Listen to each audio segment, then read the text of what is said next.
With the success of colonialism in the Americas, many European settlers became landowners in different plantations all across the continent. The rise of the plantation system in the American colonies rapidly increased the need for hard and unpaid labor, which eventually gave birth to the gruesome Atlantic slave trade that spanned for centuries. From 1500 up to 1800, there were approximately 26 million African slaves that were transported not only in the Americas, but also to other parts of the globe. The journey was long and the conditions were brutal, and millions of African slaves perished at sea even before being sold as commodities. Welcome to Bizarre History. Today, see what life was like for a slave on a slave ship.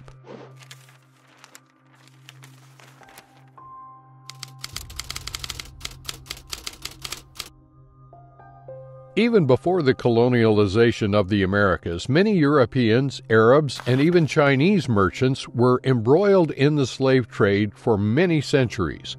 However, the slave trade volume increased tremendously with the rise of the plantation system in the American colonies.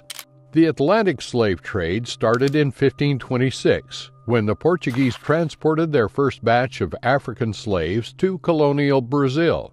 Soon after, many merchants from Spain, Britain, France, Denmark, and the Netherlands followed suit to become slave traders. By providing the much-needed workforce for their respective colonies, the countries dramatically increased their profits while the slave traders became extremely wealthy by participating in the trade. From the 16th up to the 19th century, tens of millions of Africans were forcibly taken from their homeland, stripped of their identities, and treated as commodities. Many of those enslaved became part of the triangular trade that operated between three continents, while others were sold to Asians, as well as African slave markets. The triangular trade system involved the transportation and trade of commodities from Europe to Africa, and from Africa to the Americas. It is a circuitous trading system that allowed the trading of different commodities all across three continents. The voyage from Africa to the Americas was called Middle Passage, which took up to 6 months to complete during the 16th and 17th centuries. With the navigational advancements in the 18th and 19th centuries, the voyage of the Middle Passage was lessened from months to only a matter of weeks, which led to an increase in shipments of human cargo. Just like cotton, tobacco, and sugar, the enslaved were treated not as humans, but as commodities to be sold to plantation owners in the New World for huge profits.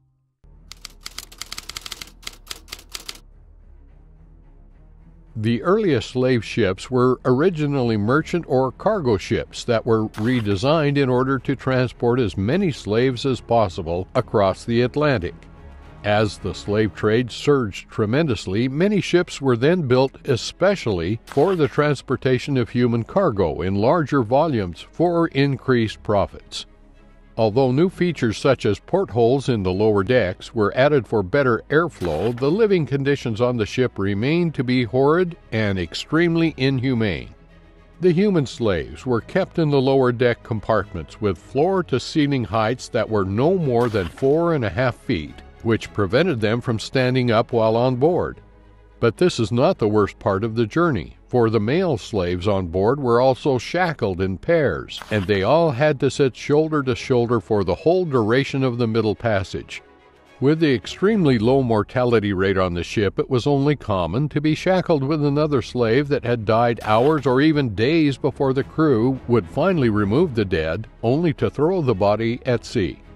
According to many accounts, the lower decks of the slave ship smelled of death and disease, and the odor was so sickening that it weakened the health of the other slaves on board, as well as broke their spirits. The male and female slaves were kept in different compartments, which only encouraged the abuse among women by the sailors and crew of the ships.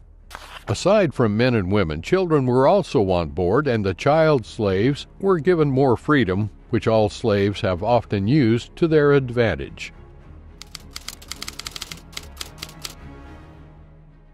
Aside from being jammed into the lower deck with hundreds of other slaves, the conditions in the hull were also extremely unsanitary, and the fact that each of the slaves was shackled to another slave and onto the different chains on the floor, which worsened the situation. With little mistakes, slaves were then subjected to brutal punishment, and the most common of which was thumbscrew torture, which made use of an instrument that would slowly crush the thumb of the victim. Considering the fact that only slave ships accepted formerly convicted sailors as crews, it is easy to see how cruelty and abuse were not only rampant, but also normalized on these voyages. Slaves were not starved, as they needed to survive the long journey in order to get sold, but they were only fed at the bare minimum. Rape among female slaves was also highly common, as it was not discouraged by the captains, only except if it disrupted the purpose of the voyage. With all these conditions, abuse, and fear of what lies ahead, many slaves succumbed to despair, to the point that they opted to end their life at every chance they got. After all, with the horrors that they had been through on board, it would be difficult to assume that there would be a better life waiting in the foreign land. Since slaves were treated as commodities, the slaves had no regard for the lives of the enslaved. Even murder was deemed legal. Throwing the slaves at sea was highly common during the Atlantic slave trade, since it allowed the owner of the ships to file an insurance claim for every slave that died from drowning. To ensure payment, the enslaved would typically get thrown at sea once they were very sick or dying, for the insurance didn't cover sickness. Hence, drowning the slave would be their last resort to still receive money from the loss. Although it is highly common to drown slaves for a reason, the most horrifying killing happened in 1781 when 130 Africans were thrown off board Britain's Zong slave ship. A whopping number of slaves were killed due to a lack of food and water supplies due to the prolonged voyage of the ship as it became lost at sea. The brutal killings of Africans on board the slave ship already caused turmoil in the slave industry as more and more Europeans demanded the abolition of slavery. The Zong massacre ignited the rage of the abolitionists, which resulted in the approval of the Slave Trade Act in 1788. Although the law only regulated the shipping of slaves and did not put an end to the trade altogether, the approval of the said act paved the way to the total abolition of the slave trade over a decade later. After over a decade since the approval of the Slave Trade Act of 1788 and continuous campaign by the abolitionists, many European countries were then slowly delegalizing the African slave trade and ultimately abolished the said trade. Denmark and Sweden were the first European countries to abolish the slave trade in 1803, then were followed by the Netherlands in 1814. Great Britain also abolished the slave trade in 1807, then followed by the United States in 1808. The abolition of the slave trade by Great Britain greatly crippled the industry of human trafficking and slavery, as they possessed the largest slave ships that traversed the Atlantic. On top of that, Great Britain also urged other nations to finally abolish the trade as well, although not purely out of goodwill. Great Britain was diverting to a different market during the time, and the continuation of slave trades, kings and merchants in Africa would refuse to provide an alternative commodity aside from human slaves. Almost 500 years had passed since the first shipment of African slaves through the Middle Passage, but the impact of this African Holocaust still affects the lives of many people up to this day. For many centuries, the culture of slavery has slowly skewed the minds of societies that, escaping from the system of racial injustice that is embedded in the history of many countries, would require more than just a little bit of work. Africans were distributed in different parts of the world, not as people, but as commodities, which created the unfair notion that they are slaves even after hundreds of years since the abolition of slavery. Although learning the disturbing reality of being a slave on a ship and other horrors of slavery encouraged sensitivity to the injustice and inequality in some people, many are still unaware of the ongoing impact of the history of slavery in modern societies.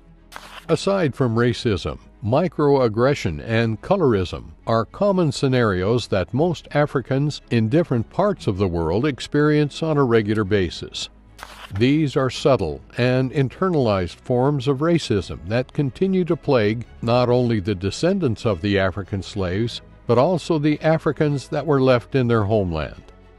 What interesting facts did we miss in today's video? Let us know in the comments below. To learn more about history's dark past, make sure you hit the subscribe button. From all of us at Bizarre History, thank you for watching, and we'll see you next time.